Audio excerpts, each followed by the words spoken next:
Article 6.7 of Chapter 6 Electromagnetic Induction, Energy Consideration or Quantitative Study.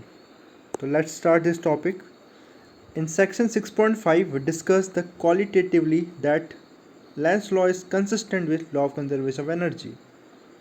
तो हमने देखा था कि लेंस लॉ क्या है, उसमें law of conservation of energy hold करती है, बिकॉज जो हम मैग्नेट को मूव कर रहे थे, है ना, मैग्नेट को मूव कर रहे थे तो against the current carrying circular loop, तो इसमें हम जो मैकेनिकल वर्क कर रहे हैं वो कैसे शो हो रहा है, वो energy in the form of heat effect, heating effect of current में शो हो रहा है। तो उस तरह से लॉ ऑफ कंजर्वेशन एनर्जी यहाँ पर होल्ड कर रही थी।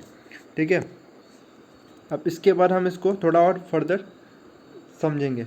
Late R be the resistance of movable arm P Q of the rectangular conductor shown in figure 6.10.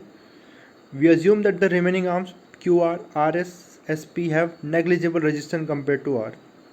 Thus, the overall resistance of the rectangular loop is R, and this does not change as PQ is moved. ठीक है, तो जो हम previous video में हमने देखा, जो movable conductor था जो PQ, ये रहा हमारा मूवेबल कंडक्टर PQ। ठीक है, तो हम सपोज करते हैं कि पूरे सारे जो और सारे आर्म्स है SP, SR एंड RQ, इनका रेजिस्टेंस नहीं है, ओनली इसका ही रेजिस्टेंस है R। ठीक है, तब इसमें कितना EMF प्रोड्यूस हुआ था, EMF प्रोड्यूस हुआ था। तो EMF, और हमें पता है voltage is what, I into R, तो EMF भी I इंटू आर हो जाएगा। और तो यहाँ से तो जो हमारा I आ जाएगा, current will be what, EMF upon R, E upon R, क्योंकि R हमने माना रेजिस्टेंस है इसका।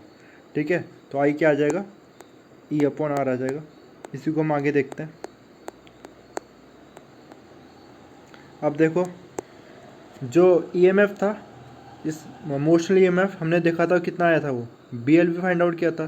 तो I कितना आ जाएगा, BLV अपॉन स्मॉल r, जिसमें B मैग्नेटिक फील्ड है, L length of the that side, ये PQ की लेंथ L थी, and V is the velocity with which the conductor is moved. ठीक है, and R resistance of course. On account of the presence of magnetic field there will be a force on the arm PQ. This force IL cross B is directed outward in the direction opposite to the velocity of the rod. ठीक है, अब देखो इसमें इस figure को हम फिर से देखें तो इसमें करंट की डायरेक्शन क्या है, तो एक मिस्टेक हुई थी प्रीवियस वीडियो में, उसको ठीक कर लेना। तो डायरेक्शन जो आई थी, वो जो मैंने पॉजिटिव चार्ज इधर मूव करेंगे, ठीक है, एक्चुअल में पॉजिटिव चार्ज ऊपर की तरफ मूव करेंगे, मतलब वो इलेक्ट्रॉन के लिए दिया था। इलेक्ट्रॉन पर फोर्स नीचे की तरफ, अगर इलेक्ट्रॉन कंसिडर करेंगे, इलेक्ट्रॉन इधर एक्यूमुलेट होंगे और यहाँ पर पॉजिटिव चार्ज एक्यूमुलेट होगा। ठीक है, अब यहाँ पर क्या होगा, जब ये इस तरह से एक्यूमुलेट होंगे तो ये एक इलेक्ट्रिक फील्ड डेवलप होगी, और एक इलेक्ट्रिक फील्ड डेवलप होने पे इलेक्ट्रॉन कहाँ से कहाँ मूव करेगा, इलेक्ट्रॉन यहाँ से यहाँ मूव करेगा, यानी कि करंट की डायरेक्शन क्या हो जाएगी, इसके ऑपोजिट। तो करंट की डायरेक्शन क्या हो जाएगी, आई यहाँ, एक इस डायरेक्शन में इंड्यूस्ड करंट फ्लो करेगा। अब देखो इसमें मैग्नेटिक फील्ड की डायरेक्शन क्या है, इनवर्ड। तो अगर मैं फ्लेमिंग लेफ्ट हैंड रूल लगाऊँ, ठीक है, Fleming left hand rule, magnetic field inside है ना, और ये करंट इस तरफ है। तो जब मैं ऐसे, तो थंब मेरा आपको किस डायरेक्शन में पॉइंट आउट करेगा, अगर जो मेरी मिडल फिंगर है वो पॉइंट आउट कर रही है इन the direction of current, that is downward. Magnetic field जो फोर्थ फिंगर है मेरी, inside the paper, and thumb को अगर मैं पॉइंट आउट करूँगा तो थंब इस डायरेक्शन में पॉइंट आउट करेगा, मतलब ये हो जाएगी मेरी फोर्स की डायरेक्शन। तो इस कंडक्टर में किस डायरेक्शन में फोर्स लगेगा, इस डायरेक्शन में फोर्स लगेगा। ठीक है, तो जो कि ऑपोजिट है वेलोसिटी ऑफ द, जिस डायरेक्शन में हम कंडक्टर मूव करें उसके ऑपोजिट डायरेक्शन में एक फोर्स लगेगा। और कितना फोर्स लगेगा ये हम देख चुके हैं। फोर्स कितना लगता है, अगर एक करंट, जिस एक कंडक्टर में करंट फ्लो हो रहा है और जो मैग्नेटिक फील्ड में, तो कितना फोर्स लगता है, VL क्रॉस B, ये हमने देखा था, है ना। या सिंपली अगर इसका मैग्नीट्यूड देखें तो VLB। ठीक है, क्योंकि इसमें ये 90 डिग्रीज पे है तो sin 91 है, तो इतना फोर्स इस पे, इस कंडक्टर में लगा। आगे देखते हैं इसे। तो अब ये फोर्स आ गया हमारा ILB। हाँ, अब देखो जो हमने आई की वैल्यू ऊपर इक्वेशन 6.7 में फाइंड आउट की, B L V divided by R, तो बी की वैल्यू पुट करते हैं तो क्या हो जाएगा, आई एल बी की वैल्यू पुट करेंगे तो सॉरी हम जब पुट करेंगे आई की वैल्यू, तो आई की वैल्यू है B L V upon R, तो ये आ जाएगी value B square and L square, यहाँ भी एल है यहाँ भी एल है और ये वी डिवाइडेड बाई आर, तो ये फोर्स, इतना फोर्स लगेगा उस कंडक्टर में। Note that this force arises due to drift velocity of charges responsible for current along this rod and the consequent Lorentz acting on them। तो हमने अभी देखा ये फोर्स क्यों हुआ, क्योंकि जो ड्रिफ्ट वेलोसिटी ऑफ इलेक्ट्रॉन है ना, उस वो इलेक्ट्रॉन मूव करे तो करंट प्रोड्यूस हो रहा है, इंड्यूस करंट, और करंट जब हमने किस में रखा है, मैग्नेटिक फील्ड में, तो हमें पता है जो तो मैग्नेटिक फील्ड जब एक करंट कैरिंग रॉड रखते हैं तो उसमें फोर्स हमने ये कैलकुलेट किया था। उसके बाद alternatively the arm PQ is being pushed with a constant speed v, the power required to do this is, ठीक है, और साथ ही साथ क्या कर रहे हैं हम उसको पुश भी तो कर रहे हैं, PQ को और इसको इस डायरेक्शन में पुश कर रहे हैं विद v वेलोसिटी, ठीक है, तो यानी कि हम क्या कर रहे हैं, अब पावर, इसमें कितनी पावर लग रही है इसको इधर पुश करने में, तो पावर का फॉर्मूला हमें पता है, power is F upon V, because क्या होता है, पावर क्या होती है, एनर्जी पर यूनिट टाइम या फिर वर्क पर यूनिट टाइम। अब वर्क क्या है, work is simply force into displacement, ठीक है, तो पावर क्या आ जाएगा, एफ इंटू वी वेलोसिटी, तो यहाँ से आइए, तो पावर कितनी हमने इसमें यूज़ हुई जब हम आर्म को पी क्यू आर्म को मूव कर रहे हैं, तो एफ इंटू वी। अब वापस से हम क्या करते हैं, एफ़ की वैल्यू इसमें पुट करते हैं तो कितना आ जाएगा, पावर आ जाएगा B square L square V square by R. The agent that does this work is mechanical, और हम क्या कर रहे हैं, ये वर्क कौन कर रहा है, बाहर से हम ही तो इसको पुश कर रहे हैं, तो ये मैकेनिकल वर्क है। तो जब हम मैकेनिकल वर्क कर रहे थे, ये मैकेनिकल एनर्जी कहाँ गई, the answer is it is dissipated at Joule's heat and is given by, तो ये कहाँ पर गई, तो उसमें जूल्स हीट में ये एनर्जी से क्या हो रहा है, जब हम इसको मूव कर रहे हैं तो एक करंट इंड्यूस हो रहा है, और करंट इंड्यूस हो रहा है तो उससे, और हमें पता है जब भी करंट इंड्यूस होगा तो heating effect of current, Joule's heating effect of current, वो as a heat energy show हो जाएगा, ठीक है।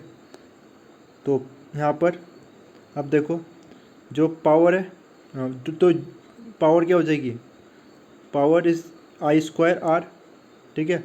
हीटिंग इफेक्ट में हमने देखा था, अगर हीटिंग इफेक्ट क्या होता है, energy I square R by R into T, यही तो होता है।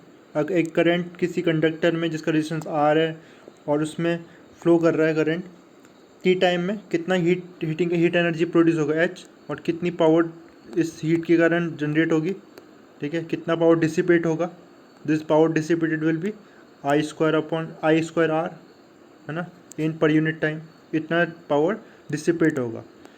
तो ये जो पावर डिसिपेट हुआ, अब देखो करंट की वैल्यू करंट की वैल्यू हम यहाँ से पुट कर सकते हैं, जो आई थी, आई की value B L V upon R, तो आई की वैल्यू जब मैंने पुट करी तो B L V upon R, इसका स्क्वायर किया तो कितना आ गया, power dissipated B square L square V square by, और यहाँ पर क्या हो जाएगा, ये नीचे भी आर स्क्वायर हो जाएगा, आर स्क्वायर, तो एक आर से एक आर कैंसिल, तो ये फाइनली क्या आ जाएगा, ये B square L square V square by R, ठीक है, डिवाइड बाय आर, तो ये पावर डिसिपेटेड है ना।